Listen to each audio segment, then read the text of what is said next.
पुण्यभूमी पवित्र तेथे नांदतो ज्ञान राजा सुपात्र तया कविता महापुण्यराशी नमस्कार माझा श्री सद्गुरु ज्ञानेश्वरासी गुरुर ब्रह्मा गुरुर्विष्णू गुरुर्देव महेश्वरा गुरुर साक्षात् परब्रह्म तस्मै श्री गुरवे नमः वक्रतुंड महाकाय सूर्यकोटि समप्रभा निर्विघ्नं कुरु मे देव सर्वकार्येषु सर्वदा ओम नमो धियाद्या वेद प्रतिपाद्या जय जय स्वसंवेद्या आत्मरूपा देवा तुझी गणेशु सकलार्थमती प्रकाशु मने निवृत्ती दासु अवधारी जोजे।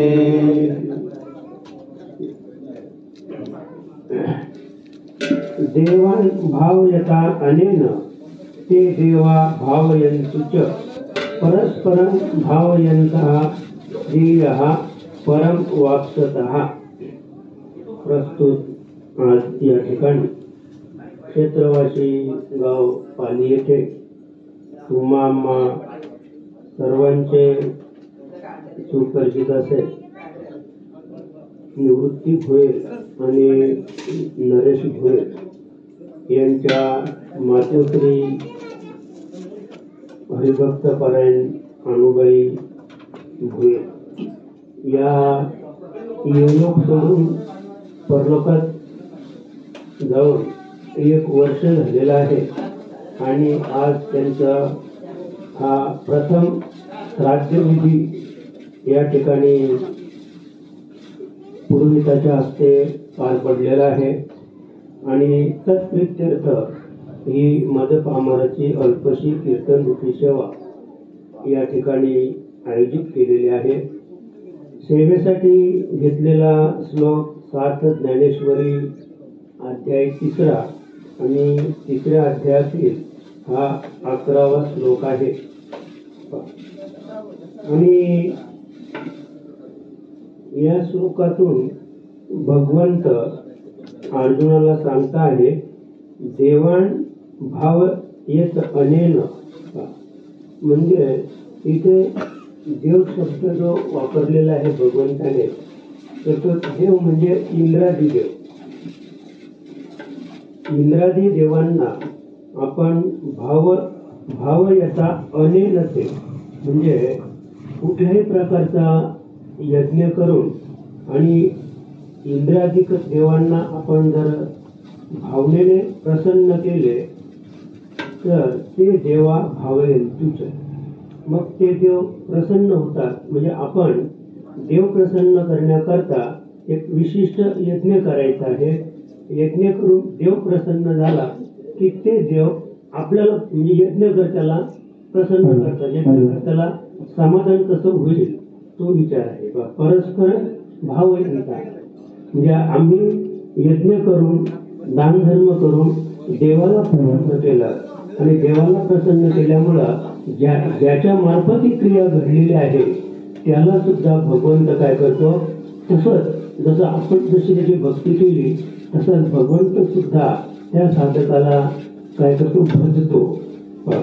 परस्पर भावयंता श्रेय हा परम वापसत। आता या ठिकाणी श्रेय शब्द वापरलेला आहे तर श्रेय म्हणजे प्रापंचिक उन्नती या ठिकाणी कारण आम्ही भगवान परमात्म्याचं या ठिकाणी त्याने सांगितलेलं नाहीये। इंद्रादी देवांना आम्ही जर भजतो तर इंद्रादी देवांना भजल्यानंतर आम्ही आमच्या प्रापंचिक व्यथा त्याच्या ठिकाणी मांडलेल्या आहेत। आपण भगवान परमात्म्याला या ठिकाणी यजन केलेलं नाही आणि म्हणून श्रेय हा आपण जे कर्म केलं श्रेय म्हणजे त्या कर्माला येणारी फळ म्हणजे प्रापंचिक सुधारणा. आपला प्रपंच, घरदार, बायका, मुलं यांची सुधारणा होईल आणि सुधारणा झाल्यानंतर मग परम वापसत आणि मग आपण आपली त्या देवाच्या ठिकाणी आपली जी आस्था आहे, जी भावना आहे, ते अधिक होईल, अधिक दृढ होईल. किंवा मी अशा प्रकारे कर्म केले, अशा प्रकारे दान धर्माचा यज्ञ केला आणि त्याच्यामुळं इंद्रदेव आम्हाला प्रसन्न झाला आणि इंद्रदेव प्रसन्न झाल्यामुळं हा माझा जो प्रापंचिक जो विस्तार आहे त्याच्यामुळं आम्हाला प्राप्त झाला. म्हणजे असं भगवंत अर्जुनाला या श्लोकाच्या माध्यमातून सांगतात की थोडक्यात की तुम्ही ज्याप्रमाणे देवाची भक्ती कराल त्याप्रमाणे मग देव तुष्ट आहे, देव प्रसन्न होईल आणि मग तुमचं ते समाधान किंवा तुमची जी इच्छा आहे ती देव पूर्ण करेल. आता या श्लोकाचा सरळ भावार्थ आहे. आता आपण आणखी वेगळा विचार आपण जर पाहिला तर आपण मनुष्य प्राणी आहोत. आपल्या धर्माचा विचार आपण पाहिला तर एकूण 16 संस्कार आहेत. तर 16 संस्कारापैकी पहिला जो संस्कार आहे तर तो अग्निसंस्कार आहे. त्याच्यानंतर अग्निहोत्र आहे, त्याच्यानंतर महायज्ञ आहे, त्याच्यानंतर श्राद्ध विधी. म्हणजे थोडक्यात सांगायचं तर अग्निसंस्कार हा जो शब्द आहे तर या विश्वामध्ये असे काही जे अनुचित, समजा आता एखादी व्यक्ती वारली आणि आपण त्याला जर असंच टाकून दिलं तर काय होईल, म्हणजे हवेचं प्रदूषण खराब होईल, त्याचे जंतू वगैरे पडतील, वास येईल, दुर्गंधी सुटेल. आणि म्हणून अनादी कालापासून वेदाने हा नियम घालून दिलेला आहे की अग्निसंस्कार केले पाहिजे. दुसरी गोष्ट की आता हा देह आहे तर या देहामध्ये एकूण 5 तत्व एकत्र नांदतात: पृथ्वी, आग, तेज, वायू आणि आकाश. आणि ही जी 5 तत्व आहेत ती परस्पर विरोधाभास निर्माण करतात, परस्पर विरोधी आहेत असं. आणि ही जी 5 तत्व आहेत म्हणजे थोडक्यात ती माती आहे, पृथ्वी आहे ती पाण्यामध्ये विरते, पाणी जे आहे ते तेजात विरून जात आहे आणि तेज जे आहे ते हवेत विरते आणि हवा ही आकाशात विकृत होते. थोडक्यात ती सगळे परस्पर विरोधी आहेत. पण भगवंताने अशी एक माया निर्माण केलेली आहे की या देहामध्ये आत्मा आहे तोपर्यंत ते सुखाने नांदतात, कुणीच कुणाला त्रास देत नाही. आपापलं पाचजण जे आहे ते आपापलं कार्य आपापल्या परीने आपापल्या धर्माप्रमाणे करत असतात. पण या देहातून एकदा आत्मा निघून गेला की मग ती एकमेकाला खायला उठतात, मग ती काही करत नाही. आणि एकमेकाला खायला उठले, थोडा वेळ जास्त झाला प्रेताचा विधी आपल्याला करायला तर लगेच काय होती, दुर्गंधी यायला सुरुवात होते, हातून घाण पाणी वगैरे नाकातून तोंडातून यायला सुरुवात होते.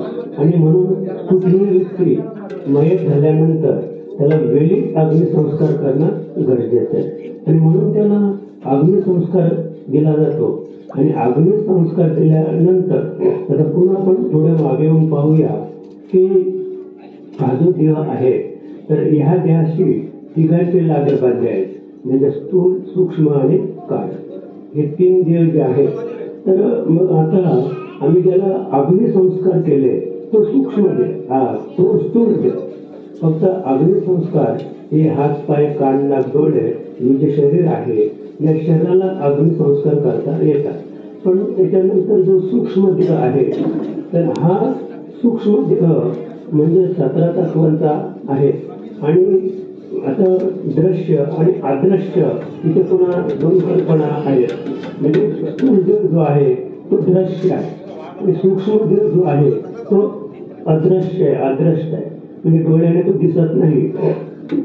पण आता आपण जे संस्कार करतो ते संस्कार स्थूल देहावर नाही होत, ते सूक्ष्म देहावर होतात. आता सूक्ष्म देह जो आहे तर कर्मधर्म संयोगाने आमच्या अणुबाईचा जो सूक्ष्म देह आहे तर कदाचित तो या घराच्या सभोवती वर्षभर फिरून राहिलेला आहे.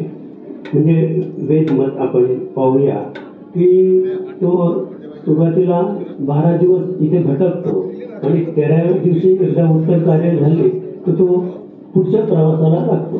हजारो कोट्यावधी मैल या जीवात्म्याचा प्रवास असतो, पण तरी सुद्धा तो वर्षभर इकडे लक्ष ठेवून असतो. म्हणजे तो प्रेत योनीमध्ये असतो आणि वर्षभर लक्ष ठेवून असतो. आज या ठिकाणी वर्ष श्राद्ध झालं, आता वर्ष श्राद्धाचा जो घास आहे तो घास त्या जीवाला एकदा प्राप्त झाला की तो जीव दुसऱ्या योनीमध्ये प्रवेश करतो. हा झाला एक सामान्य विचार. त्याचप्रमाणे आपण केलेले जे कर्म आहे तर कर्माप्रमाणे एखाद्या जीवाचा हेत राहिला, अचानक ॲक्सिडेंट झालं, पाण्यात बुडला, अग्नीमध्ये जळला, तर त्याचा जो काही वासना शिल्लक असते आणि जी वासना आहे तर ही कारंड्यामध्ये असते आणि मग कारंड्य जो आहे तो वासना स्वरूप असल्यामुळं मग तो भटकत राहतो. त्याचं जे आयुष्य आहे, समजा आता हा देह आहे तर या देहाचं आयुष्य 50 वर्ष आहे, पण अचानक त्याचं वयाच्या 40व्या वर्षी ॲक्सिडेंट झालं तर बरं का, तर यमाचा जो आदेश आहे, मृत्यूदेवतेचा जो आदेश आहे, तर त्यांच्याकडं ते सगळं लिहिलेलं असतं की अमुक अमुक व्यक्ती त्याला अमुक साली अमुक वर्ष त्याला अमुक दिवशी घेऊन यायचे आपल्याला. आता तुमचा मध्येच ॲक्सिडेंट झाला तर त्याची नोंद तिथे नाही. चित्रगुप्ताकडं तुमच्या मधल्या ॲक्सिडेंटची नोंद, तुम्ही मध्ये हाल घेतला असेल, विष खाल्ला असेल तर त्याची नोंद तिथे नाही आहे. मग जेव्हा ते त्यांचं जे म्हणजे ते फाईल जेव्हा उघडतात तर पाहतात तर आहे आता आपल्याला अमुक व्यक्तीला आणायचे. मग ती व्यक्ती कुठे आता वासना स्वरूपामध्ये या जगात भटकत राहते. आणि म्हणून पूर्वी पहा लोकांना कोणी याला खरीद झुमला, त्याला मुद्दा झुमला, तिला हिडण झुमली, तर ती वासनामय देह तो शिल्लक होता.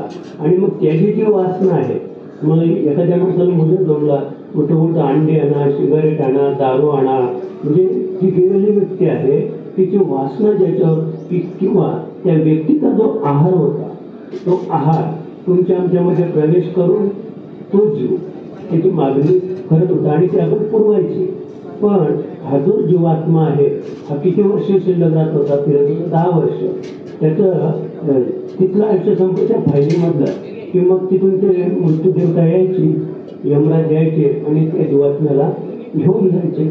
म्हणून आता आहेत का त्या पूर्वी झोमणाऱ्या येते म्हणजे त्या मुक्त झाल्या. मुक्त म्हणजे काय, दुसऱ्या देहामध्ये त्यांना प्रविष्ट केलेला आहे. आता तो जो आत्मा हवेमध्ये भटकत होता, आदर्श स्थितीत होता, तो आता नाही. म्हणजे अग्निसंस्कार करणं हे अतिशय आपल्याला गरजेचं आहे. अग्निसंस्कार केल्यानंतर जर एखादा देह जिवंतपणे जर मुक्त असेल तर अग्निसंस्कार केल्यानंतर जो धूर वर जातो त्या धुराच्या बरोबर ती वासना समोर नष्ट होऊन जाते. म्हणजे आपली जी वासना आहे ती त्या धुराबरोबर समोर नष्ट होऊन जाते. आणि म्हणून तुम्हाला सांगतात की जे कर्म आपल्याला करायचे आहे तर ते कसे करायचे, तर पिंड पदावरी देय आपुले करी माझे झाले गळ्यावर जड पिटले पितरांचे ऋण. म्हणजे प्रत्येक पितरांचे आपल्यावर ऋण आहे. आता आपले आई वडील आहे तर आई वडिलांचे आपल्यावर काय आहे, ऋण आहे. आपल्याला म्हणजे त्या आईने जन्म दिलेला आहे, लहानाचं मोठं केलं, आपल्या पाय उभं केलं, आपण 2 पैसे कमवायला लागलो, म्हणजे अशा प्रकारचे ते ऋण आपल्यावर आहे. एक प्रकारचे ऋण म्हणजे ते ऋणच आहे, ते आपलं कर्ज आहे. आणि ते कर्ज आपण त्यांच्या अंतसमयी म्हणजे जेव्हा आपल्या आईवडील म्हातारे होतील तर त्यावेळेला आपण त्या सेवेच्या माध्यमातून ते ऋण किंवा ते कर्ज आपल्याला फेडायचं. आणि त्याच्यासाठी आपला जन्म आहे, आईवडिलांचे ऋण फेडण्यासाठी. थोडासा इथे पिंड पदावरी दिले आपुलिया करे. मग आपल्याला काय करायचं या ठिकाणी, तर जो पिंड आहे आता या ठिकाणी त्यांनी 3 पिंड काढले होते. तसं आपली म्हणजे एकूण 11 पिंड उत्तर कार्याला पाडले जातात. आणि म्हणजे ते 11 जे पिंड आहे ते 10 इंद्रिय आणि 11वं मन. आणि आता या ठिकाणी म्हणजे आईची आई आणि तिची आई म्हणजे आजी आणि पणजी असे या ठिकाणी 3 पिंड त्याने पाडले होते. तर हे जे पिंड आहे, तर आपण या देवावर अशी प्रक्रिया करायची की आपल्या हाताने त्या पिंडावर पाणी द्यायचं आहे. म्हणजे आपल्या हाताने आपण त्या पिंडावर जर पाणी दिलं तर काय होईल, माझे झाले गयावर्जन. म्हणजे गयाला जायची काही गरज नाहीये. आणि ज्यांना हे जमलं नाही त्यांनी गयाला गेलंच पाहिजे.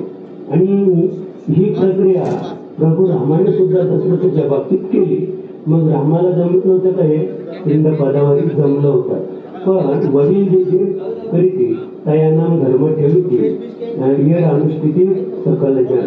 म्हणजे इतर समाजासाठी जी मोठी माणसं त्यांनी चांगल्याचं अनुकरण करायचं.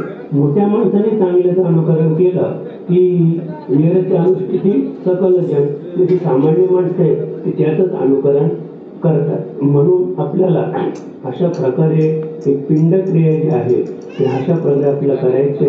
आणि मग तशी आपण क्रिया केली तर तिथे पितरांचे ऋण फिरतात.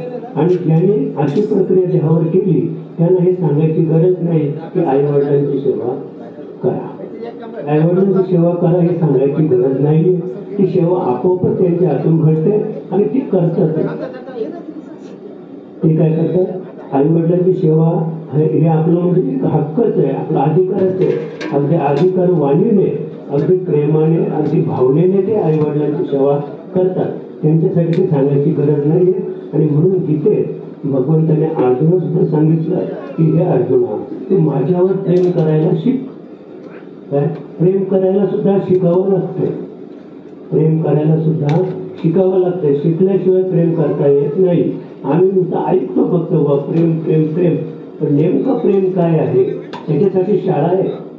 त्याच्यासाठी आपल्याला सद्गुरूला शरण जावं लागेल.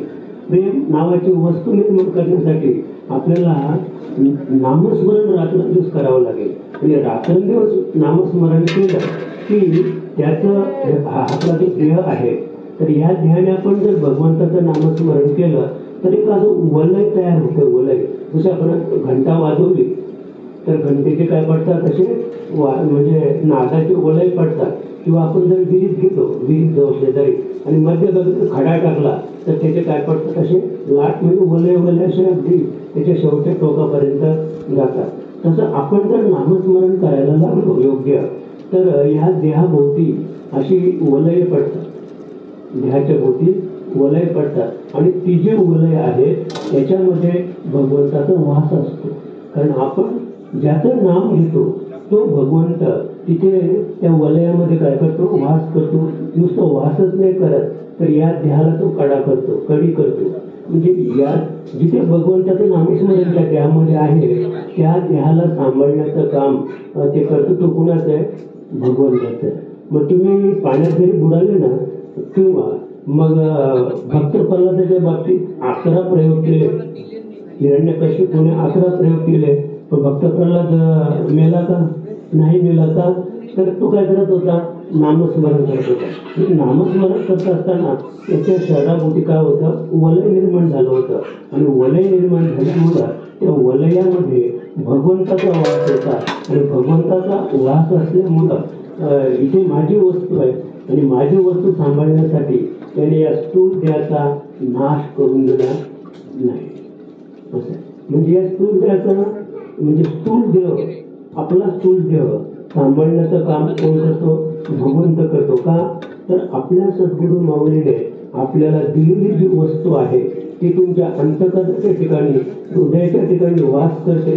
आणि सद्गुरूने दिलेलं जे गुह्य बीज आहे ते गुह्य बीज सांभाळण्याचं काम भगवंत करत असतात. बीज वाढवायचं काम संत करतात. बीजाची वाढ कशी करायची हे काम संत करतात. पण एकदा ते बीज प्रेरित झालं की त्याला म्हणजे पानं, फुलं, फळं येईपर्यंत सांभाळायचं जे काम आहे ते भगवंताचं आहे.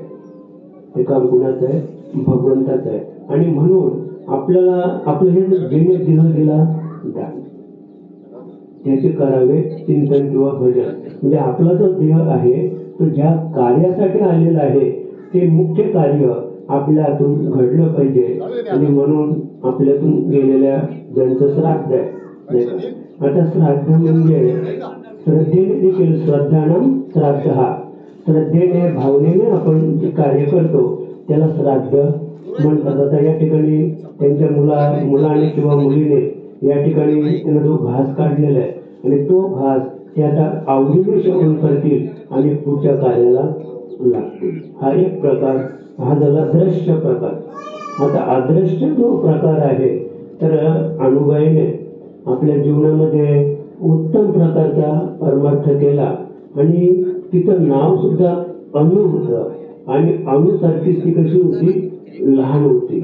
जेव्हा ती सप्त्याला यायची किंवा कोणत्याही आपलं मासिक कार्यामध्ये न्यायची तर सगळ्या कामात ती हिरीने भाग घ्यायची. तिला वाटलं हे भांडं खराब झालंय, लगेच ती कुठून तरी गुंगे आणणार आणि लगेच भांडी घासायला सुरुवात करणार.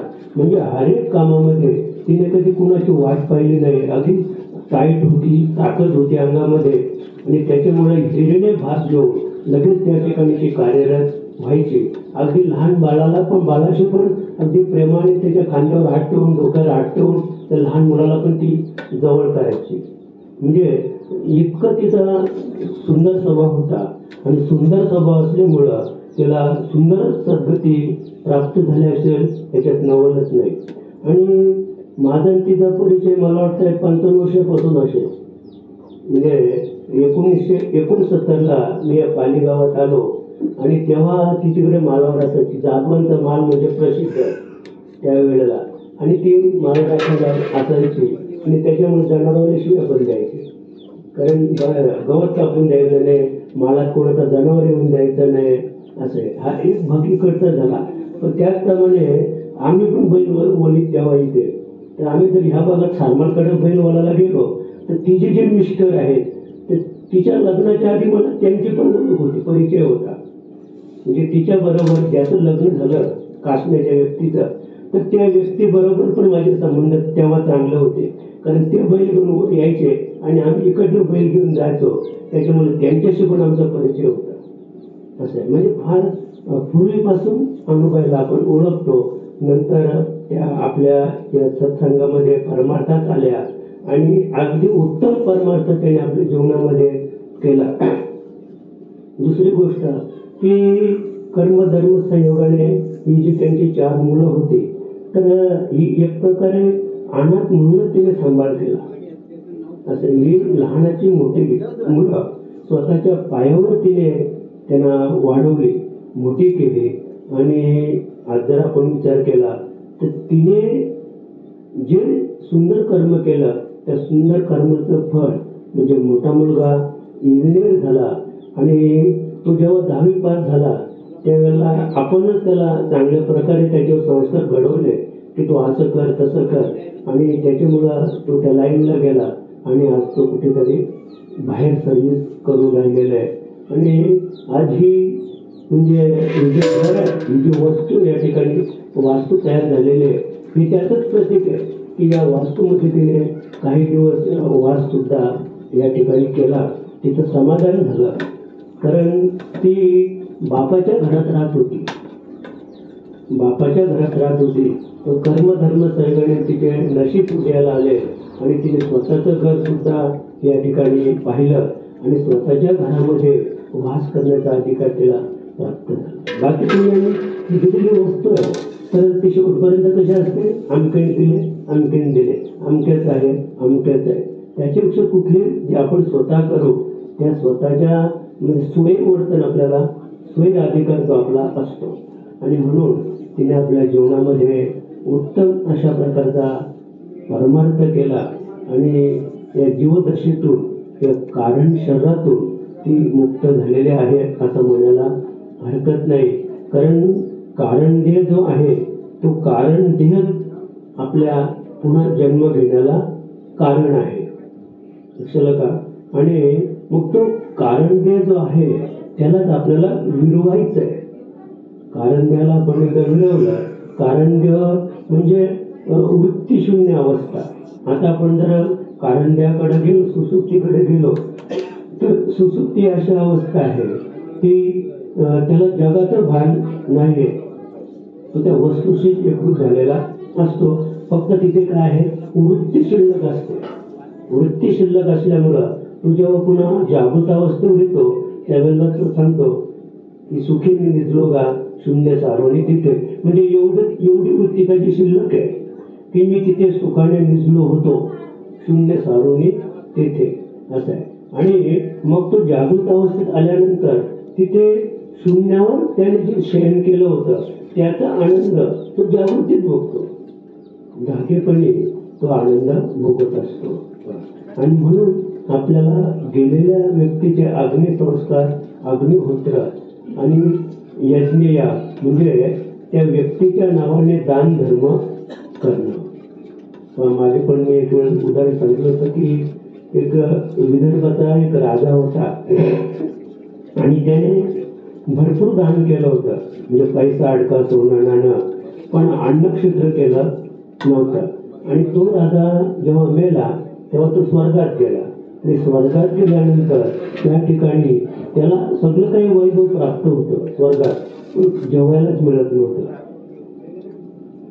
मग तो काय करायचा, त्याला जेव्हा भूक लागेल, म्हणजे स्वर्गात भूक लागतच नाही, स्वर्गात भूक लागतच नाही, तिथलं वातावरणच तसं आहे स्वर्गामध्ये.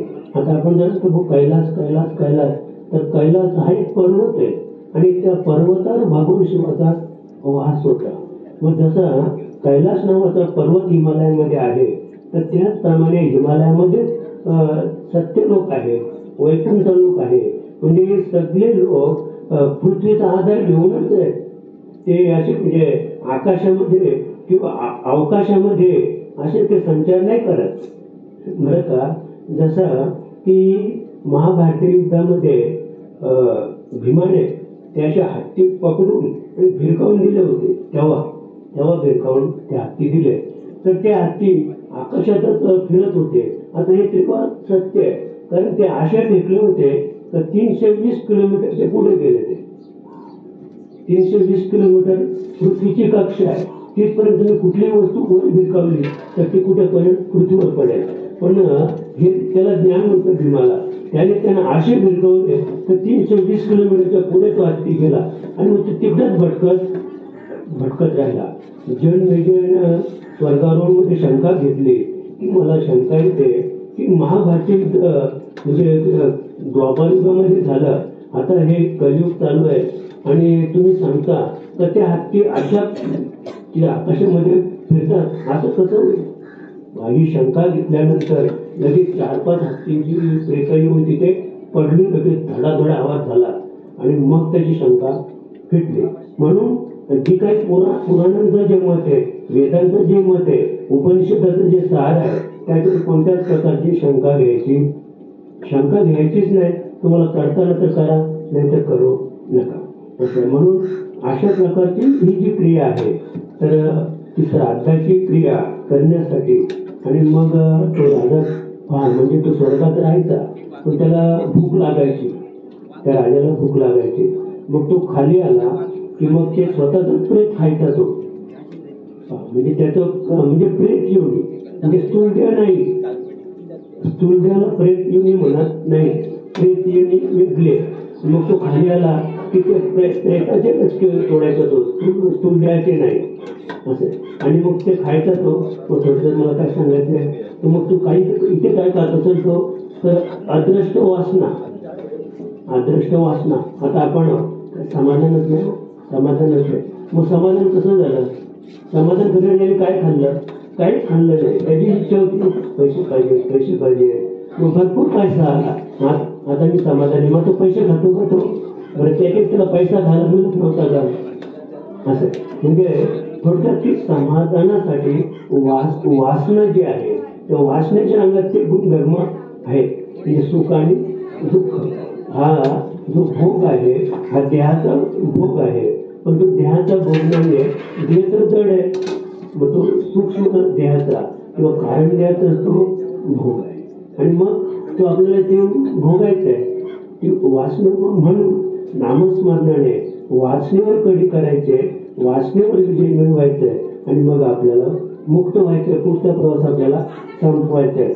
आणि म्हणून तो प्रवास संपवण्यासाठी या ठिकाणी भगवंत अर्जुनाला सांगतात की देवान भावयंती यंता अनेक भावयंतुच, असं म्हणजे केला तैसा होय. इतकेच भगवंत सांगतात की तुम्ही ज्याप्रमाणे भगवंताची भक्ती कराल त्याचप्रमाणे भगवंत तुम्हाला त्या भक्तीचं श्रेय प्राप्त करून दे. आता तुम्ही जर आत्मोन्नतीसाठी आत्म्याची उन्नती व्हावा म्हणून जर आपण भक्ती करत असो तर भगवंत आपली उन्नती केल्याशिवाय राहणार नाही. किंवा आपण अष्टमा सिद्धीचा आधार घेतला, आपला प्रपंच सुधारावा, सुंदर पत्नी मिळावी किंवा सुंदर घर व्हावा, बंगला माझ्या जीवनामध्ये बांधण्यात यावा वगैरे आपण विचार केला तर त्याही पद्धतीने आपलं जे कार्य आहे ते सिद्धीस घेण्याशिवाय राहत नाही. पण मोक्षाचा जो मार्ग आहे, आत्मोन्नतीचा जो मार्ग आहे तो आपल्याला प्राप्त होत नाही. आणि म्हणून या ठिकाणी भगवंत सांगतात अर्जुनाला की आपण जर इंद्रादी देवतांचं भजन केलं तर इंद्रादी देवतांचं भजन करण्यासाठी अनेन या शब्दामध्ये म्हणजे यज्ञाची भूमिका भगवंताने कळत नकळत या ठिकाणी सांगितलेलं आहे की तुम्ही जर यज्ञ केला, 100 यज्ञ केले तर 100 यज्ञ केल्यानंतर तुम्ही कुठे जाल? स्वर्गात. आणि तसे पण दान धर्म करून भरपूर लोक स्वर्गात गेले, फक्त इंद्रपद नाही. इंद्र लोकात जाऊन ते भरपूर लोक पडले तिथे इकडनं गेलेले, म्हणजे पद नाही त्यांना. म्हणजे पदप्राप्तीसाठी 100 यज्ञ करावे लागतात आणि 100 यज्ञ पूर्ण झाले की मग इंद्रपद प्राप्त होईल. पण इंद्रपद 99 यज्ञ झाले की त्याच्या पाठीमध्ये कोण लागतो? इंद्र. इंद्र त्याच्या पाठीमध्ये लागतो, जेणेकरून त्याचा विध्वंस कसा होईल, विध्वंस करायच्या पाठीमागे इंद्र लागतो. आणि 100वा यज्ञ सहसा तो पूर्ण होऊन देत नाही.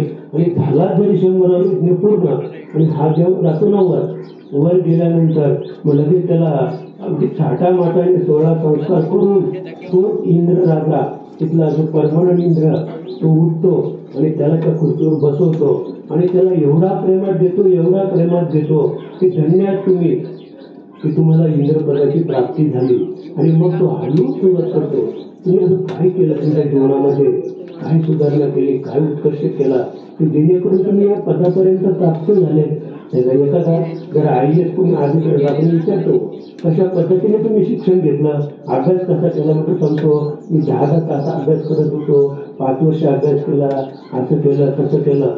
तसं हा इंद्र बाजूच्या खुर्चीत बसून त्याला मान देतो आणि विचारतो मग तुम्ही कसं पुण्य संपादन केलं, काय काय दान केलं. आणि मग तो हा भारावून जातो, त्या खुर्चीवर बसला की तो भारावतो. मी म्हणजे सांगतो की ती खुर्चीच अशी आहे, ती काटलेली खुर्ची आहे. इंद्राच्या असो, वैकुंठातल्या भगवान विष्णूच्या असो, ब्रह्मदेवाच्या असो, कधी तर खाली सरपंचाची किंवा नगराध्यक्षाची असो किंवा आमदाराची किंवा खासदाराची असो, म्हणून ती खुर्ची खाली असते. ऑफिसमध्ये ज्या खुर्चीवर आमदार म्हणून लिहिलेलं आहे किंवा खासदार म्हणून लिहिलेलं आहे त्या खुर्चीवर सहज सुद्धा कोणी बसत नाही, कारण त्या खुर्चीचा गुणधर्म फार वेगळा आहे. तिथे गेल्यानंतर तो भारावून गेला, स्वतःला विसरला. इंद्राने त्याला अनेक प्रश्न केले आणि जसा तो सांगत आला, सांगता सांगता त्याचं सगळं पुण्य संपलं. आणि जसं पुण्य संपलं लगेच तिथे यमराज आले, उठा. काय सांगितलं त्याला, त्या राजाला उठा म्हणे. तो विचारच करत राहिला, मी नुकताच आलोय आणि माझं आयुष्य तर अमर्याद आहे. म्हणजे माझं आयुष्य इथे इंद्रपदाचं आयुष्य संपणारा विषय नाहीये, मर्याद मला आयुष्य असताना तुम्ही का उठवता. म्हणजे तुम्ही ज्या हेतूने इथे आला ते जे पुण्य आहे त्या पुण्याच्या बळावर तुम्ही इंद्र पद प्राप्त केलं, पण आता तुमचं पुण्य संपलेलं आहे, पुण्याची पावती करेल. सगळीची इंद्रपदाची उतरे येऊ लागती माघारे मृत्यू लोकी. आता तुमचा इथला अधिकार संपलेला आहे, तुम्ही लगेच खाली जा. आणि मग तो लगेच काय करतो, इथे खाली येतो. बरं, खाली आल्यानंतर तर राजानं राहटी भांबावला, त्याला पण इंद्रपद प्राप्त झालं होतं. तर तिथे गेल्यानंतर त्या खुर्चीचा त्याला वारा लागला आणि वारा लागल्यामुळं सर्प ते कथा नाही सांगत मी, तर सर्प लवकर त्याला असं करता करता दुरासुरनं लाथ मारली, तो भांबावला. त्याला वाटलं मी आता राजाच आहे, तिथेच कुठे देवांचा राजा आहे, तिथे दुर्वास कोण आला नाही का. पण तो असा अवकाळी झालेला राजा असल्यामुळं इंद्राला जे ज्ञान होतं ते त्याला नाही, आणि म्हणून त्याने लात मारली. त्याला हे कुठं माहित आहे की हे ऋषी मुनी जे आहेत ते देवांपेक्षा सुद्धा वरिष्ठ आहेत. देवयोनी जे आहे ना ते आपल्यापेक्षा पण कमी आहे. यक्ष किन्नर जे योनी आहेत त्या माणसापेक्षा कमी प्रतीचे आहेत, आणि कमी प्रतीचे म्हणून त्या दिसत नाही. देव दिसतो का? देव पण दिसत नाही, तो पण कमी प्रतीचा आहे. थोडक्यात म्हणजे आपण आपला जो जन्म आहे तो श्रेष्ठ आहे, आणि म्हणून त्याला तिकडनं खाली ढकलल्यानंतर तो कुठे पडला? डायरेक्ट नरकातच पडला. कारण पृथ्वी जी आहे ती जड आहे आणि घन आहे. पृथ्वी जड आहे आणि घन आहे, आणि मग नरकवाद जो आहे तो पातळ आहे आणि द्रवरूप आहे. पातळ आहे आणि द्रवरूप आहे, आणि म्हणून तो वरून ढकलून दिला तर तो आधी कुठे पडतो? त्या द्रवामध्ये पडतो. त्या पातळ पाण्यासारखा पदार्थ आहे त्याच्यात पडतो, तिथे गटांना खातो. मग तिथे रक्ताचा समुद्र असेल, पोहाचा समुद्र असेल, पाण्याचा समुद्र असेल, घाण पाण्याचा असेल, गटाराच्या पाण्याचा समुद्र, असे वेगवेगळ्या प्रकारचे समुद्र, रक्ताचा समुद्र आहे. आणि त्याच्यातून तो गटांगल्या खात खात ते दुःख भोगत भोगत कसा तरी तो एक आधार घेतो. नरकामध्ये गेल्यानंतर ते सप्त पाताल आहेत, तर ते पाताल जे आहेत तर त्याचं नावच काय आहे? पातळ असं आहे. म्हणजे त्या पातळ पदार्थातून तो बाहेर पडता पडता अगदी म्हणजे त्याला काही आधारच लागत नाही. तो किनाऱ्याला येतो, पण किनारात त्याला पकडता येत. तर किनारा पण तिथला कसा आहे? किनारा पण पातळ आहे. तर किनाऱ्याला असा हात टाकला की लगेच तो हात काय येतो, पुन्हा पातळ पदार्थ असल्यामध्ये हातात येतो, पण तो वर निघू शकत नाही. असं करता करता त्याला कुठे काठिण्य लागतंय, आणि मग तो पृथ्वीवर येतो. आणि इथे आला की पुन्हा राहते तो भांबवतो, पुन्हा तो देवाचं स्मरण करायला विसरतो. म्हणजे अशी ही जग राहते आहे. आणि म्हणून या ठिकाणी पहा, जे येणे करून समजता परंतुशी होईल देवता, मग ते तुम्हा इप्सिता अर्था ते या ठिकाणी भगवंत सांगतात, तुम्ही ज्या देवताचं भजन केलं आणि त्या देवताचं भजन करण्याचं आपलं इप्सित म्हणजे आपलं उद्दिष्ट आहे. फुकट कोणी भजन करत नाही. देवाचं भजन, देवाची भक्ती, आता असं कोणी जन्मालाच आला नाही अद्याप. असं तुकोबराय जरी होते तरी पण तुकोबारा सुद्धा तुको म्हणे काही न मागो आणि तुझ्या काही सुख, म्हणजे ते सुख म्हणजे ज्याच्यासाठी तुझी भक्ती करावी ते सुख मला आताच प्राप्त आहे. मग सुख प्राप्त आहे, मग आता आणखी काय मागू? आणि मागणी कशासाठी? सुखासाठी. त्याची क्रिया वेगवेगळी असेल, वेगवेगळं माध्यम असेल, आणि त्या माध्यमाचं अंतिम ध्येय काय आहे? सुख. त्या माध्यमाचं त्या क्रियेचं अंतिम ध्येय सुख आहे. मग अंतिम ध्येय तुकोबारांना प्राप्त झाल्यामुळं तुकोबारा आता मी खाली कशाला येऊ? पुन्हा त्या सुखप्राप्तीसाठी काहीतरी कर्म करा, क्रिया करा, आणि जी क्रिया कर्म करून जे सुख प्राप्त होईल ते मला आजच प्राप्त आहे. मग आता माझ्याकडे मागत राहिलं काय? असं आहे. आणि ते सुख आम्हाला प्राप्त नाही, म्हणून आपण देवाकडे इप्सित म्हणजे काहीतरी उद्दिष्टाने देवाकडे आपण जातो. आता आपण पाहतो गणपतीची सीझन आहे नाही का? तुम्ही सांगा असं एक मंडळाचा विषय सोडला तर ज्याच्या जे घरामध्ये गणपती आलेले आहे तर त्याचं काहीतरी इप्सित आहे, काहीतरी उद्दिष्ट आहे, काहीतरी त्यांनी ते देवाकडे मागितलं होतं आणि याची मागणी पूर्ण झालेली आहे, म्हणून त्यांनी गणपती आणलेले आहे नाही का? आणि जेव्हा आपण गणपती विसर्जनाला नेतो तर किती आनंद, सामान्य आनंद असे. म्हणजे आता म्हणजे हेच माणसाला अद्याप कळलेलं नाही. मग प्रेत नेत्यानं तुम्ही का नाही उड्या मारित? ज्याची आई मेली त्या मुली का रडतात? तिचा मुलगा का रडतो? अरे तुम्ही बाजा लावा. त्या मुली त्यांचं काय कुटुंब असेल तर पाहिलं म्हणून इतकी दुर्दशा कठीण आहे. आता आम्ही वडोदला गेलो होतो, याच गावचा वर गेला होता, तर मी तिथे बोललो सुद्धा की आता एक योनी कमी झाली, एकही माणूस म्हणजे पुरुष नाचतच नाही अजिबात. दोन्ही बाजूने कडा करून पुरुष चालतात आणि मध्ये 5-50 बायाच फक्त नाचतात. म्हणजे वर हात करून नाचण्याचा अधिकार आता सरकारने त्या बायांनाच स्त्रियांनाच दिलेला आहे. तर गणपती घालवताना का नाचत नाही? कारण तो गणपती आपला गणपती हा आपला बाप नाही, गणपती ही आपली आई मिळालेली नाहीये. आता गणपतीला आपण कशात चालवलाय? जिवंत बुडवायला चालवलाय, त्याला जिवंत बुडवायला चालवलाय. तर एवढा आनंद आम्हाला की त्या आनंदाला पारावर सुद्धा नाहीये. का? तर त्याचं कारण आहे की त्यांनी अजून स्वतःला ओळखलेलं नाही.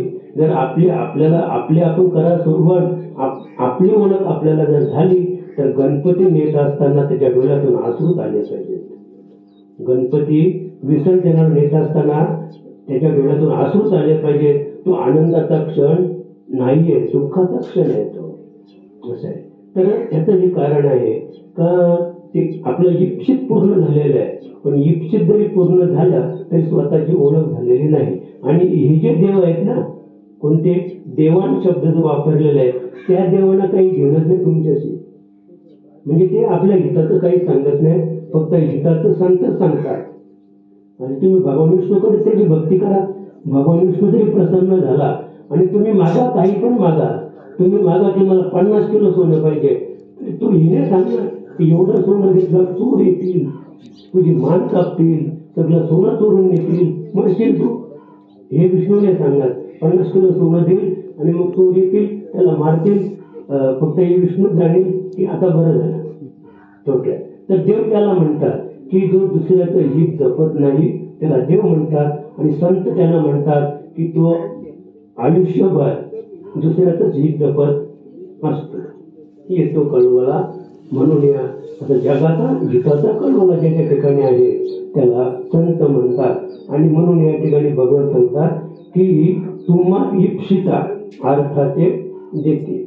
मग तुमची जी इच्छा आहे ना, मग त्याच्यात तुम्हाला वाटेल तेवढं धन दौलत सगळं काही तुमची जी इच्छा आहे ती सगळी हा इंद्रदेव प्राप्त किंवा तृप्त करून देतो. सगळ्या इच्छा आपल्या पूर्ण होतात. म्हणून तुम्ही त्या देवतांची भक्ती करा असं स्वतः भगवंत सांगत असतो. तर भगवंत आतापर्यंत म्हणजे मी भगवान परमात्मा आहे, मी जगाचा बाप आहे, मी उत्तम म्हणजे जगद्गुरु आहे, हे त्याने अर्जुनाला कधी सांगितलं नाही. आता एवढे त्यांचे संबंध होते, अर्जुनाला कळत सुद्धा होतं की हा भगवान परमात्मा आहे. मग जर भगवान परमात्मा आहे तर त्याला एकेरी हाक मारली असती का, हे कृष्णा असं. म्हणजे आमच्यासारखा सामान्य माणूस सुद्धा समोरच्या माणसाला आहो जाऊ करतो, या या या बसा बसा निघालेत का तुम्ही. म्हणजे एक सामान्य माणसं सुद्धा आपण निघाले तुम्ही आहो या या, तर त्याच्या कानाला कसं वाटतं तुम्ही आहो या म्हटल्यानंतर येरे म्हटल्यानंतर तुम्हाला त्याला काम सांगायचं काहीतरी, पण येरे म्हटल्यानंतर तो पण करतो काय केलं नाही तिथे काम. आता ती दोघांनी पण अहो या इकडे, हा तर आपलं काम पडलंय, थोडीशी मदत करा आम्हाला, अशी भाषा वापरू बा. तो म्हणतो थोडीशी झाला तुम्ही तुमच्या संघात मी सेवा करतो, आम्ही सेवेसाठीच आहोत. पण ही सेवा कुठे आहे? अहोमध्ये, येरेमध्ये, तुरेमध्ये नाही. तर म्हणजे अर्जुनाला सुद्धा देव कळला नव्हता आणि म्हणून तो अरे तुरे अशी भाषा वापरत होता. आणि म्हणून अर्जुनाला भगवंताने काय केलं, थोडं बाजूलाच सारलं की तुम्ही इंद्रादी देवांची. बरं अर्जुन कोण होता? इंद्राचाच अवतार होता अर्जुन. म्हणजे इंद्राने अर्जुनाच्या रूपाने पृथ्वी तलावर अवतार धारण केला होता. इंद्राचाच अवतार होता अर्जुन असे. आणि म्हणून अशा अर्जुनाला भगवंत सांगतात की तुम्ही त्याच देवाची भक्ती करा, म्हणजे तो देव तुम्हाला लवकर प्रसन्न होईल. म्हणजे तुमचा अवतार ज्या देवाचा आहे त्याच देवाची भक्ती करायला सांगायचे. आणि मग तो देव थोडक्यात त्याचाच तो अंश तो लगेच प्रसन्न व्हायचा. समजा उदाहरणार्थ की राजा भर्तृहरी हा कुणाचा अंश होता? सूर्याचा. सूर्यापासूनच त्याची प्राप्ती होती, सूर्याचा तो अवतार होता राजा भर्तृहरी. जेव्हा त्याची बायको मिली आणि पिंगला पिंगला पिंगला पिंगला करायला लागला, मग त्यावेळेला कोणाची आराधना केली? सूर्याची. की आपण सूर्यालाच बोलूया, कदाचित सूर्याचा तो ऐकेल. पण सूर्याने पाहिलं की माझ्या पण बाहेरची, जसा एखादा मुलगा आउटलाईनला जातो आणि लोक बापाला सांगतात अरे बघ अद्याप विचार करतो तो फार आउटला गेलेला आहे. मग तो विचार करतो बाप की हा माझा ऐकणारा नाहीये. मग तो आपल्या मोठ्या मुलीला बोलवतो, लग्न झालेली मुलगी असते, तर बाई ये तू बघ तुझ्या भावाची काय अवस्था आहे. म्हणजे बाप त्याला समजवण्यासाठी असमर्थ ठरतो, त्यावेळेला तो आपल्या मोठ्या मुलीला बोलावतो किंवा आपली आत्या असते म्हणजे बापाची बहीण असते, त्या बहिणीला बोलावतो, ताई ये तू माझ्या मुलाला जरा समजव जरा, असं आहे. तर हा तशातला प्रकार आहे. तर अर्जुनाला भगवंत असे सांगतात की तू काय कर, इंद्राचीच भक्ती कर. इंद्राची भक्ती तू केलीस की इंद्र तुला प्रसन्न होईल. कारण अर्जुनाचा जो जन्म होता तो क्षत्रिय वंशात होता आणि शिवाय अधर्माचा बिमोड करण्यासाठी होता. आणि म्हणून इंद्राची भक्ती केल्यानंतर इप्सित आता जो शूर आहे, जो क्षत्रिय आहे, त्याला तुला काय मागायचं तर माग, तर तो काय मागेल, लाडू मागेल का तो? आणि लाडू त्या क्षत्रियाच्या उपयोगाचे आहेत का? मग तो काय मागेल, आम्हाला काय करा, बंदूक द्या, भाता द्या, बाण द्या, म्हणजे असं काहीतरी धनुष्य वगैरे मागेल. आणि म्हणून इंद्राकडून त्याने अनेक आयुध प्राप्त करून घेतली, इप्सित त्याची जी इच्छा होती. असं पुढे सांगतात, ह्या स्वधर्म पूजा पूजिता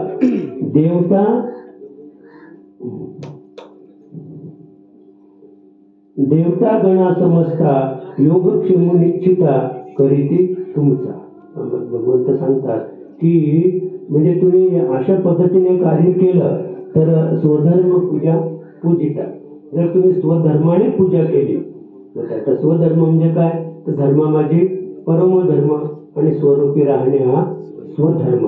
आपण स्वधर्माने भगवंताची पूजा केली तर स्वधर्माने पूजा करण्याकरता पत्रम फुलम पुष्पम तोयम कसलीही गरज लागत नाही. असं आहे, कसलीच गरज लागत नाही. म्हणजे माझा मीच देव, माझा मी देव, अशी धारणा त्या ठिकाणी सर्वसामान्य साधकाची होत असते. किंवा जेव्हा या स्वधर्म पूजा पूजिता, आपण जर स्वधर्माचं आचरण केलं तर स्वधर्माचं आचरण केल्यानंतर हे नरा आज बघ जरा नवेली माय. असे म्हणजे जेव्हा आपण स्वधर्म पूजा म्हणजे काय, तर अंतर्मुख व्हायचं. तर अंतर्मुख व्हायचं म्हणजे नेमकं काय करायचं, तर ती पूजेची जी क्रिया आहे ती आपल्या सद्गुरू माऊलीने आपल्याला प्राप्त करून दिलेली आहे. त्याच्या ठिकाणी आपल्याला वास करायचे, त्याच्या ठिकाणी रात्रंदिवस आपल्याला संघर्ष करायचे. मग आपण जे करतो तिचं नाव आहे परापूजा. आपल्याला आपल्या माऊलीने जो बोध केलेला आहे त्या पूजेचं नाव आहे परापूजा. आणि परापूजा करण्यासाठी कोणत्याच वस्तूची गरज लागत नाही. त्या सगळ्या क्रिया मनाने आपल्याला करता येतात आणि त्या यशस्वी होतात. म्हणून या ठिकाणी भगवान सांगतात की या स्वधर्म पूजा पूजिता, हा जो स्वधर्म आहे देवता गणा समजता, म्हणजे ते समस्त देवता गण आहेत, थोडक्यात 33 कोटी देव असतील तर ते योगक्षेम निश्चिता करीती तुमचा. असे म्हणजे योग आणि क्षम, थोडक्यात परमार्थ आणि प्रपंच दोन्ही गोष्टी तो देव आपला केल्याशिवाय राहणार नाही. म्हणजे म्हणून आतापर्यंत आपण दाखले ऐकत आलो की गोरा कुंभार की भगवंत माती मळत होता, मडकी घडीत होता, कबीराच्या मागे शेले विणी, म्हणजे एक तो मोठा एक अभंग आहे. आपण काकड्यामध्ये पहिल्यांदाच घेतो तो अभंग, मला वाटतं की 13 की 15 कडव्यांचा तो एक अभंग आहे. आणि त्याच्यामध्ये सगळे संतांची यादी आहे की भगवंताने कोणत्या कोणत्या संतांचं कसं कसं काम केलं. का तर योगक्षेम निश्चिता करीते तुमचा. म्हणजे आपण जर स्वधर्माने भगवंताची पूजा केली तर त्याचा प्रपंच आणि परमार्थ दोन्ही गोष्टी भगवंत सांभाळतो. दोन्ही गोष्टी म्हणजे आपल्या दोन्ही गोष्टी भगवंत आपल्या खांद्यावर घेऊन फिरतो. असं त्याच्यासाठी आपल्याला वेगळं काही करायची गरज नाहीये. आता आपण फक्त परिस्थितीतच म्हणजे प्रापंचिकच मागणी मागतो, पारमार्थिक नाही. आणि जे पारमार्थिक आहे त्यांनी परमार्थाची जरी मागणी केली, जरी देवकी मातेने समजा देवाकडे दुःखच मागलं पण देवाने दुःख दिलं का? नाही. तसं आपण जर परमार्थ करत असू तर आपण प्रपंचाचा विषय घ्यायचाच नाही. पण प्रपंच आपला भगवंत आधी प्रपंचच आपला नेटका करतो, आपली परिस्थिती आधी सुधारवतो की जेणेकरून हा माझा म्हणजे परमार्थ करणे हा माझा धर्म आहे. मग भगवंताचं कार्य करण्यासाठी त्याला आधी काय करतो, तो त्याचा प्रपंच सदृढ करतो. प्रपंच सदृढ झाला की मग तो काय करतो लगेच, म्हणजे आपला परमार्थ हा अगदी म्हणजे योग्य रस्त्यावर आणत असतो. योगक्षेम निश्चित करीत तुमचा स्वतः करतात ते भगवंत. आपला प्रपंच किंवा परमार्थ या दोन्ही गोष्टी ते स्वतः करत असतात. पहा, तुम्ही देवतांचे भजाल देव तुम्हा तुष्टतील. आपण जर देवाची भक्ती केली नाही का, आता हे तुष्टतील हा जो शब्द आहे ना, तो इतर देवतांसाठी आहे असं आहे. कारण भगवान परमात्मा जो आहे, जो विष्णूचा पण बाप आहे, तर तो म्हणजे ह्या बजेटमध्येच नाही तो, कारण तो आकारातच नाहीये. जेव्हा तुम्ही आकाराच्या पलीकडे जाल, आकाराच्या पलीकडं जो साधक गेला, निराकार संज्ञा जिवंतपणे या स्तुल्ड्यामध्ये देहावर विशिष्ट प्रक्रिया करून जेव्हा तो निराकार या संज्ञेला प्राप्त होतो, त्यावेळेला त्याच्याकडे कोणत्याच प्रकारची वासना शिल्लक राहत नाही, माया शिल्लक राहत नाही, वासना शिल्लक राहत नाही. मग आता तो त्याच्याकडे काय मागणार आहे, तर काहीच नाही. तो तद्रूपच होऊन राहतो. म्हणजे तुष्टातील जो शब्द आहे तो इतर देवतांसाठी आहे की जे आकारामध्ये आहे. जरी कदाचित आपण तिथेच कुठे देव पाहिले नसतील तर तरी आम्ही कल्पना करू शकतो नाही का. नुसता इंद्र म्हटला की त्याची खुर्ची परत डोळ्यासमोर येते. आपण तर स्वर्ग पाहिला नाही, पण स्वर्ग पण आम्ही पाहतो. स्वर्गातील कामधेनूचे खिल्लारे पण आम्ही पाहतो. तिथे कल्पतरूच्या बागा पाहतो. तिथे अमृताचे डोह आपण इथे आहोत तरी कल्पना करतो कसे डोह असतील, अमृताचा कलर कसा असेल तोही आम्ही जाणू शकतो इथे. थोडक्यात म्हणजे या सगळी काय आहे, कल्पना आहे. आणि आपल्याला कल्पना तीच व्हायची. कल्पना तीच झाल्यानंतर मग आपल्याला नेमकं कळेल की स्वर्ग हिमालयात कुठे, आणि तिथे मग कल्पतरूच्या बागा हे सगळ्या गोष्टी. जर तिथे कल्पतरूच्या बागा असत्या समजा, तर तो वीरप्पन सारखा वीर, त्याला ते चंदनविकायची काय गरज होती असं. मी ती एवढी काडी आणल्या तिथे जाऊन, पण त्याला कोण अडवतो. त्यांनी अब्जावधी रुपये तिथल्या संरक्षण यंत्रणेला दिले असते. किती अब्जावधी रुपये एखाद्या पोलिसाला संरक्षण यंत्रणेला दिले असते की एवढे घ्या आणि मला एवढीच काडी आणून द्या, कसली कल्पतरूची. आणि एवढी काडी कल्पतरूची आणली असती तरी सगळं जगत त्यांनी जिंकलं असतं एवढ्या काडीवर नाही का. किंवा समजा आता लोक सांगतात ऋषिकेशला परिसाचा देव आहे. ऋषिकेशला आपण गेलो तर तिथला जो देव आहे म्हणजे भगवान शिव तो परिसच आहे. पण मी कधी कधी विचार करतो की दाऊद इब्राहिमला जर हे माहीत झालं असतं, दाऊद इब्राहिमला का तो परिसाचा देव आहे, तर दाऊद इब्राहिम तिथे जायला काही वेळ नसते लागली. आणि तिथे गेला असता, तिथल्या यंत्रणेला सांगितलं असतं कोट्यावधी रुपये घ्या, मला किती परीस द्या, एवढा द्या, फक्त 1 ग्रॅम होईल एवढा परीस मला द्या. पण 1 ग्रॅम परिसाने असं काम केलं असतं की कोट्यावधी हे ढूळ हे त्याला लोखंड मिळणं सुद्धा झालं असतं. लोखंड त्या दाऊदला लोखंड सुद्धा मिळलं नसतं. हे सोन्याचे रूळ असते सगळे. आणि मग त्याला ते पिन मारायची गरज नाही, कामगार पण ठेवायची गरज नाही, अशी स्थिती असती. एवढा परीस मिळला असतं तर असे. मग मला हे सांगायचे आहे की ह्या सगळ्या काय आहे, कल्पना आहे. परीशी कल्पना आहे बरं का. कामधेनूची बागा, कामधेनूची खिल्लारी ही कल्पना आहे. आणि हे जे वृक्ष आपले आहेत, आता लोक कल्पवृक्ष म्हणजे नारळाचं झाड, म्हणजे अति उत्पन्न देणारं नारळाचं झाड. त्याने किती उत्पन्न दिलं नारळा झाडाने तरी कल्पवृक्षाची बरोबरी होणारच नाही. तर आपलं फक्त एवढंच पाहिजे की अशी जी आहे तुम्ही देवतांचे भजाल देव तुम्हा तुष्टतील, अशी परस्परे घडेल प्रीतीचे. कशाला का की आपण देवाची भक्ती केली की देव आपल्याला प्रसन्न होईल आणि आपली जी मागणी आहे ती देव आपल्याला प्राप्त करून देईल. आणि म्हणून आता आपल्यातून कुठलाही जो जीवात्मा गेलेला आहे त्या जीवात्म्याला आपल्याला काय करायचे, तुष्टतील, त्याला प्रसन्न करायचे. तो जीवात्मा प्रसन्न झाला की मग त्याच्या पश्चात जे कर्म करणारे आहेत त्यांच्यावर देव ती व्यक्ती तो जीवात्मा काय करेल, प्रसन्न होऊन त्याला आशीर्वाद देईल. म्हणजे त्या जीवात्म्याची किंवा त्या पितरांची आपल्याला आशीर्वादाची गरज आहे.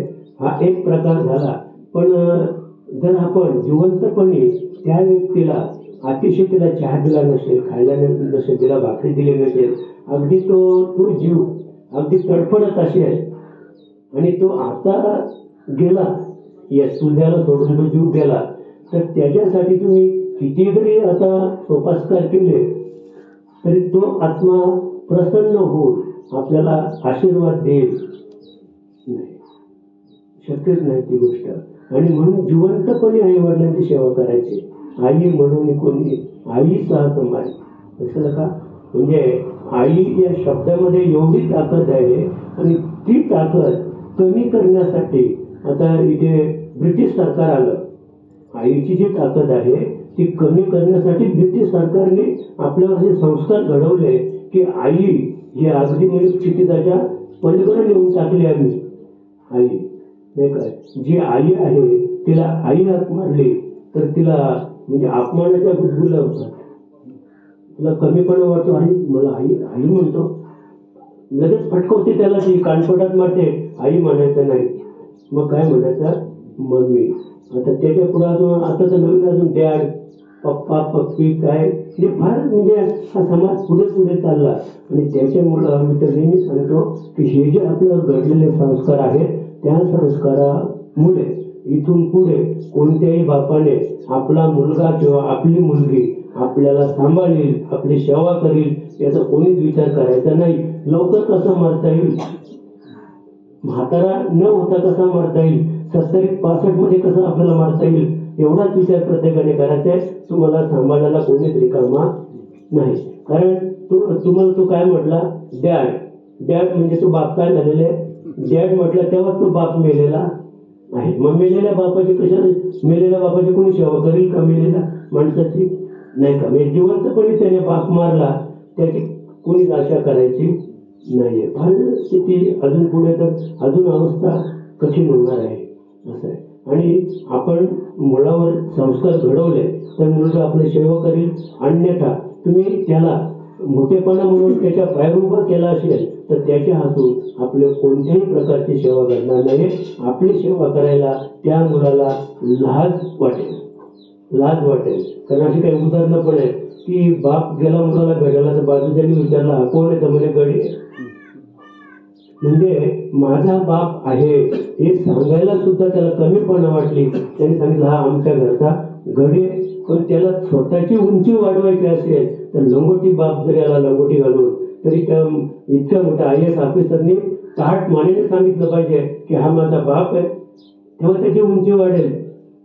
पण आता तेही सांगायला लाज वाटायला लागली. फार कठीण आहे. बाप आजारी झाला इतकी उदाहरणं आम्ही पाहतो असं आहे. तर आजूबाजूच्या माणसाला लोक 6,000 रुपये देतो महिना, म्हणजे माझ्या बापाची म्हणजे त्याला दवचून त्याला आंघोळ अमुक तमुक खायला घालायला येत्या. म्हणजे आता मजुरीने माणसं ठेवण्याचा प्रसंग आलेला आहे. आणि हे कशामुळं? आम्ही संस्कारहीन झालो म्हणून अध्यात्म केलेली नाहीये. प्रत्येकाने आपल्या मुलाबाळांवर संस्कार केले पाहिजेत आणि ते संस्कार आपल्याला अगदी शेवटच्या क्षणी आपल्याला टिकवता येतील. आणि त्याचा जो आस्वाद आहे, त्याचा जो स्वाद आहे तो आपल्याला भोगता येईल. ते प्रेम आपण आपल्या जीवनामध्ये आपण निर्माण केलं पाहिजे आणि ते प्रेम आपण आपल्या मुलाबाळांना दिले पाहिजे की जे प्रेम कधीच उठणार नाही. आणि त्याचप्रमाणे उद्या तो आपली सेवा करेल का? तर आईशी परस्परे घडेल प्रीती जेत. अशी प्रीती आपण निर्माण केली पाहिजे की तो मुलगा किंवा ती मुलगी आयुष्यभर आपण आपल्याला त्याच प्रीतीने आपल्याकडे पाहत राहील. कारण प्रीती हा एक धागा आहे. प्रीती हा एक काय आहे? धागा आहे. आनंदाचा तो धागा आहे. असो ते तुम्ही जे करू म्हणाल ते अपयशी सिद्धी जाईल. एकदा भगवंत आपल्यावर म्हणजे आपल्या कर्तृत्वावर प्रसन्न झाला की मग तुम्ही जे काही कराल ते अपयशी सिद्धी जाईल. म्हणजे काही न करताच ती सिद्धी म्हणजे आपण पण तुम्हाला ते प्राप्त जे तुम्ही ठरवलं असं व्हायला पाहिजे लगेच ते प्राप्त होईल. स्वयंपाक झालाय का काय? किसन बाबांना बोललो होतो थोडा वेळ बोला. बोलता का तुम्ही? 12 वाजले, 12ला 5 कमी आहे. वांछिते पुरेल माणसीचे. त्याचप्रमाणे तुमची जी इच्छा असेल ती पूर्ण झाल्याशिवाय राहणार नाही. मला वाटतं त्यांना विचारा स्वयंपाक झाला असेल तर, नाही तर मागून उरकून घेऊ. वाचा सिद्धी पावाल अज्ञापक होवाल आणि म्हणे तुमचे मागतील महारिद्धी. काय होईल मग? वाचा सिद्धी पावाल. तुम्ही बोलाल ते घडेल, आणि बोलाल ते घडेल असं व्हायला लागलं की माणसाला आपोआपच अहंकार निर्माण होतो की मी बोलतो ते घडायला लागलं. वाचा सिद्धी जरी प्राप्त झाली तरी आपल्याला मोक्षाचा मार्ग किंवा मोक्षाच्या मार्गापासून आपण काय झालो? वंचित होत चाललो. आणि मग वाचा सिद्धी पावाल आज्ञापक व्हाल. म्हणजे आज्ञापक व्हाल म्हणजे दुसऱ्याची आज्ञा आपण ऐकू असं नाही. आज्ञापक दुसऱ्यांना आज्ञा करण्याचा अधिकार तुम्हाला प्राप्त होईल. असे दुसऱ्याला तुम्ही आज्ञा कराल. आणि म्हणे तुमचे मागतील महारिद्धी. असं आहे. म्हणजे महारिद्धी म्हणजे जे रिद्धिसिद्धी आपण महासिद्धी म्हणतो ते हात जोडून तुमच्या पुढे उभा असतील, मागतील. म्हणजे आपल्याकडे मागणार नाही, आपल्याकडे मागतील. म्हणजे तुम्ही सांगा तुम्हाला काय पाहिजे ते सांगा. तुम्ही बोला काही घर झाडा तर घर झाडू आम्ही. तर म्हणजे आज्ञापक तो दुसऱ्याला आज्ञा तर करेल, पण या महारिद्धी आहे ते हात जोडून त्यांच्या पुढे उभे राहतील. एवढी शक्ती आपल्या ठिकाणी इतर देवतांना भजल्यामुळं प्राप्त होईल. मग तुम्ही विष्णूची भक्ती करा, ब्रह्मदेवाची करा, आणि भगवान शिवाच्या बाबतीत तर विचारायचंच नाही. शिव भोळा चक्रवर्ती नाही का, त्याचे पाय माझे चित्ती. आणि आतापर्यंत जगामध्ये जेवढा घोटाळा झालेला आहे हा घोटाळा कोणामुळे झालेला आहे? भगवान शिवाच्याच मुळे झालेला आहे. असं आहे. म्हणजे त्याने कुठेही कशाही प्रकारचा वर देऊन मोकळं व्हायचं, आणि वर दिला की ब्रह्मदेवाने पळत सुटायचं विष्णूकडे, आणि ब्रह्मदेव विष्णू दोघे पुन्हा शिवाकडे जायचे. अरे बाबा काय केलं तुम्ही? मग आता तुम्हीच करा उपाय. म्हणजे त्याने वर द्यायचा आणि वराचा बिमोड करण्यासाठी उपाय करायला भगवान विष्णूला सांगायचा. आणि म्हणून एवढे अवतार मोहिनी अमुक प्रमुख हे जे अवतार भगवान विष्णू घ्यावे लागले त्याचं कारण काय आहे? शिव. त्याचं कारण शिव आहे. तर कोणत्याही प्रकारचा विचार न करता अविचाराने वर द्यायचा, आणि तो अविचाराने दिलेला वर नंतर त्यांच्या डोक्यात द्यायचा असं. आणि म्हणून विचार करून बोला. नाही का काय बोलून विचार करतात. बोलून विचार करण्यापेक्षा विचार करून बोला, म्हणजे आपल्यावर कुठल्याही प्रकारचा काही परिणाम होणार नाही. पण माणसं ही बोलून विचार करतात. बोलायला नको होतं नाही का मी असं आहे. त्याच्यापेक्षा बोलूच नका ना, आधीच विचार करा बोलायचं की नाही बोलायचं. आणि म्हणून बोलू आयशे बोल, जेणे बोले विठ्ठल डोले. असं काही बोला, असं काही करा की जेणेकरून पांडुरंग परमात्मा आपलं का होईल? प्रसन्न होईल. आणि म्हणून एक शेवटची ओवी आहे, जैसे ऋतुपतीचे द्वार वनश्री निरंतर ओळगे फळभार लावण्यशी. तर या ठिकाणी आणि एक शेवटच्या श्लोकात ओवीमध्ये माऊली इतकी सुंदर सांगते, जैसे ऋतुपतीचे द्वार म्हणजे वसंत ऋतूचं आगमन झालं. तर वसंत ऋतू म्हणजे असं काही आकार नाहीये की तो पश्चिमेकडून पूर्वेकडून दक्षिणेकडून उत्तरेकडून कोणत्या दिशेने तो ऋतुपती म्हणजे हा ऋतुपती शब्द वापरला पाहणा. म्हणजे सगळ्या ऋतूंचा तो कोण आहे? पती आहे, म्हणजे मुख्य आहे थोडक्यात. तर असा तो वसंत ऋतू आहे. आणि तो वसंत ऋतूचं रिगवणं, एकदा वसंत ऋतू या निसर्गामध्ये आला की आपोआपच झाडांना टवटवी येते, लगेच त्याला फूल येत आहे, त्याला पालवी फुटते, त्याला फळ येत आहे. याच्यापेक्षा वेगळं त्याचं येणं सांगायची गरज नाहीये. जैसे ऋतुपतीचे द्वार वनश्री निरंतर म्हणजे जे वनश्री आहे ती आपोआप म्हणजे फुल फलाने भरून येते. अगदी ती वनश्री आपल्याकडे पाहून हसते, आणि वनश्रीकडे पाहून आपल्याला सुद्धा आनंद होतो. त्या वनस्पतीकडे पाहिलं तर आपला सुद्धा आनंद होतो. म्हणजे एवढी वनस्पती आनंदमय झालेले आहे. आणि कशामुळे झालेले? तो वसंताचं रिगवणं झाले, वसंताने आगमन केलेले. वास्तविक वसंताचं आगमन आणि वनस्पतींचं आनंदी होणं असा काही संबंध नाही. परस्पर जसं की आकाशात चंद्राने उगवावं आणि समुद्राला भरती यावी नाही का. म्हणजे समुद्राची जी भरती आहे ते चंद्राच्या कलेवर अवलंबून आहे. जसं कलेने वाढतो तशी भक्ती वाढत भरती जी आहे समुद्राची ती वाढत जाते. तसं वसंत आला म्हणजे तो अशी काही फुलं घेऊन येत नाही असे. म्हणजे तसं सापेक्ष संबंध नाही. तर सूर्य उगवला तर आपला काही संबंध आहे का? अरे उठा सूर्य म्हणजे सूर्य उगवला उठा. म्हणजे जरी प्रत्यक्ष संबंध नसेल तर काहीतरी आपण त्याच्याशी नातं आहे. आणि म्हणून सूर्य उगवून आपण ठेवले उठून बसतो. सगळं कार्य आपलं म्हणजे सूर्याच्या प्रकाशातच चाललेलं आहे. सूर्य मावळला की आपण लगेच सगळं जमाबंदी करून काय करून घेतो, झोपून घेतो रात्रभर. तसं तैसे ऋतुपतीचे द्वार वनश्री निरंतर ओळवी फळभार लावण्याशी.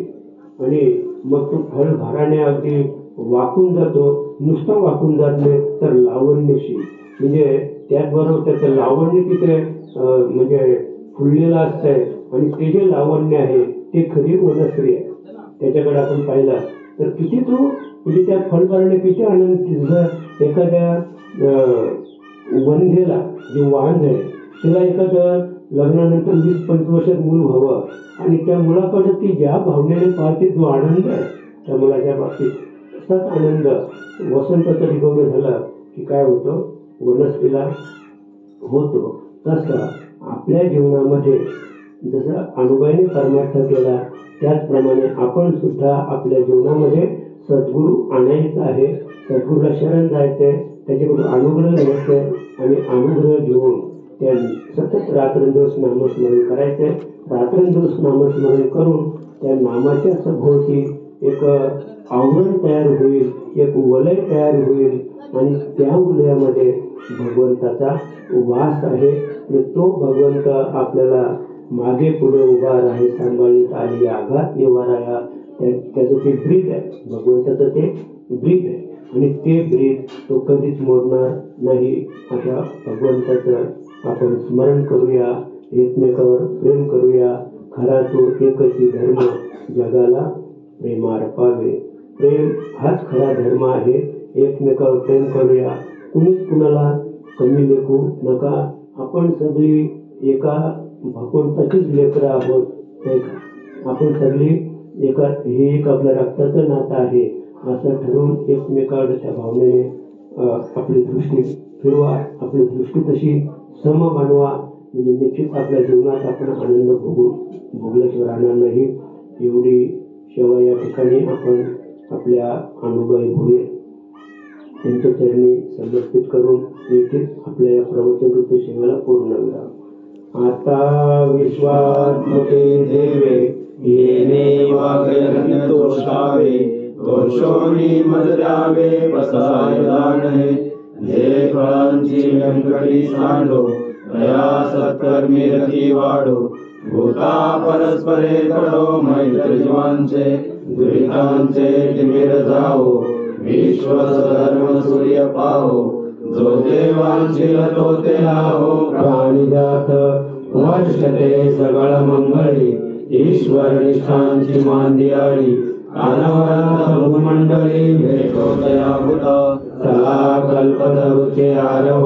चेतना चिंतामणीचे गाव, बोलते अर्णव विभूषांचे. चंद्रमेघ लांछन मार्तंड जे तापहीन, हे सर्वही सदा सज्जन सोयरे होतो. किंबहुना सर्व सुखी पूर्ण होणी तिन्ही लोकी. ब्रह्मज्वाली पुरुषी अखंडित आणि ग्रंथोपजीवे विशेष लोकीय. द्रष्टाद्रष्टविजय होवावेची, एक म्हणे श्री विश्वेश्वराहो. होईल दान पसावो, येणे वरे ज्ञान देवो सुखिया झाला. वरे ज्ञान देवो सुखिया झाला, येणे वरे ज्ञान देवो सुखिया झाला. श्री ज्ञानदेव तुकाराम पंढरीनाथ महाराज की जय. गोपाळ कृष्ण महाराज की जय. आदिशक्ती शांता माई की जय. सद्गुरु प्रभाकर महाराज की जय. सद्गुरु शंकर बाबा की जय.